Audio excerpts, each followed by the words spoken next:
నా భర్త ఇలాగుంటే, ఆయన లాంటి భర్త నాకు దొరుకుంటే. చాలా మంది you got it right, you got it right.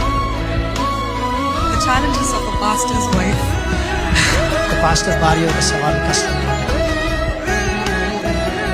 నాకు కూడా చెప్తారండి, మళ్ళీ నేరుగా నాకే మెసేజ్ పెడతారు.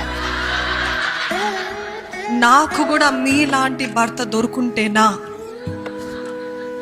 నేను ఎక్కడో ఉండేదాన్ని. బట్ ఇందాక చెప్పాను కదా, you never understand why God puts some people in some position. దేవుడు కొందరిని కొన్ని స్థితుల్లో ఎందుకు ఉంచుతాడో ఎవరికి తెలియదండి. పై రూపాలే చూస్తారు మనుషులు, బయట కనపడే గిఫ్టింగ్ చూస్తారు, బయట కనపడే టాలెంట్స్ చూస్తారు, బయట కనపడేవన్నీ చూస్తారు, కానీ అసలు మర్చిపోతారు హృదయం ఎలా ఉంది.